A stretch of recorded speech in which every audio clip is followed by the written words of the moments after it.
everyone, welcome back to my channel. My name is Brittany, and today I'm going to be reading They Never Learn for Layne, Fargo. It's Brittany, bitch. So I'm taking part in the Magical Readathon for 2021, and this fulfills one of my prompts, which is a book with a school setting. So in They Never Learn, all I know about it is it basically contains a female serial killer who is an English professor who kills bad men and kills, you know, the rapists and the assholes of the world plaguing her college community. And I'm really into that. And I also know that there's a student who we also see from in a different perspective who is maybe gonna be helping her or be involved in some way. That's all I know about this, other than the fact that every single person I have seen talk about this book absolutely loves it, and I have not seen anything less than a 4-star rating from anyone I've watched personally, so I have pretty high hopes for this, but I'm trying to contain myself. I also love the idea of a female serial killer. I just think that's pretty girl boss of her, and I'm really digging that, and I love that she kills them in different ways, and she's very creative, and she is obviously not trying to create patterns so she gets caught, but essentially they start investigating all like the suicides on campus, and she tries to get involved to obviously lead them away from the case or something is kind of my understanding. So I'm hoping this is a good at least 4-star read for me. I've only read like the first chapter, and the first chapter was her killing someone, and I really enjoyed that. But we'll just see how the rest of the book goes. For the rest of my day, I have a lot of weekend errands and stuff to run, so maybe I'll take you along and we'll see how far I can get in the book today. First, we had to go to the mall and we went to Hot Dog on a Stick, because I've been unbelievably obsessed with corn dogs lately, and the hot dog on a stick at our mall is just so good, and it was just exactly what we needed at the time, and I always get the beef hot dogs. They're amazing. But we really had to go to Ulta to get me another Naked 2 palette because I use Undone for my eyebrows. And we also went and got the cat some food as a little treat because she's been so ill. We went to PetSmart and got her some new food, and we also got her this. Ended up having to get her a new cat perch because she threw a bright green all over the old one and we couldn't get it out of the carpet, so she got a brand new one of those. And I also got pumpkin pie at Costco because it's finally available, but this is really how I eat my pumpkin pie.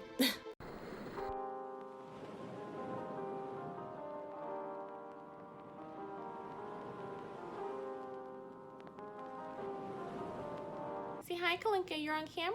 I wanted to give you an update on They Never Learn, and I'm actually over 260 pages into this, but at page 150, it actually got pretty interesting. So not that I was bored before, but I definitely was not super titillated, and now I'm definitely a little more invested, but I'm still like not in love with this. It's definitely not a 5-star for me, but I mean, it has like good bones, but I definitely like Scarlett's perspective the best. I feel like Carly's perspective is just kind of frustrating and annoying, and I kind of like feel like I didn't really need it, but maybe it's gonna end with a bang, and I'm hoping it does. But I don't really know if the endings are going to be for either one of the perspectives. I'm hoping to finish this tonight after dinner and then give you my final thoughts tomorrow. So let's cross our fingers.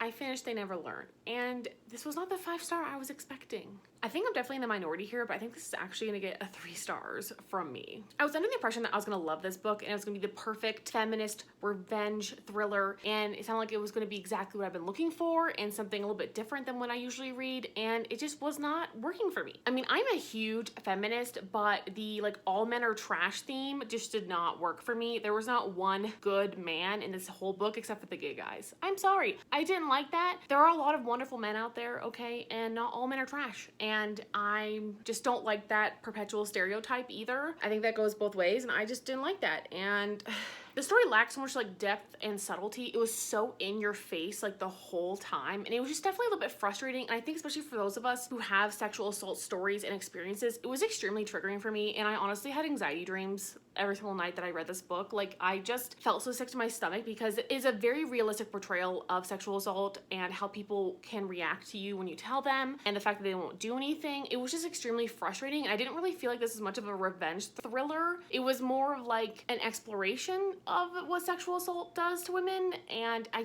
really wanted more of the revenge. I really love like the first chapter, we see her get to kill this guy. Like, I would have liked to accompany her to more murders maybe. I just feel like the first half of the novel like was setting up to be really good, and then I liked the halfway mark had like a big plot twist, and I liked that, and then it just went haywire, and it definitely was more fast-paced, but I just didn't really connect with it. This was definitely a bit too one-dimensional for me, and it was also a little bit misleading because you basically think that this student and her are gonna team up, and that doesn't happen. So just lower your expectations, because I was really looking for like a tag team kind of thing, like revenge thriller, like Finley Donovan, and you know how she has her like her housekeeper helps her like murder guys and cover it up. I was expecting some of that. That wasn't here. Not to mention, this definitely just didn't really read like a thriller. It honestly almost read like a personal literary fiction or something.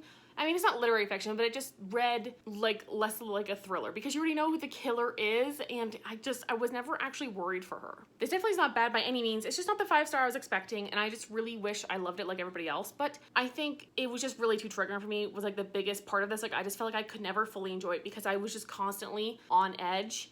And not like in a good way, like I want to know what happens. It was like I just kept feeling my own experiences every single time we turned a corner in this book because it just kept happening. And sexual assault is obviously a really big theme in this book, and it was never put down. Like, I could just never enjoy the book for what it was or fully revel in the revenge because the chapters with Carly as the freshman in college, like they're just too triggering.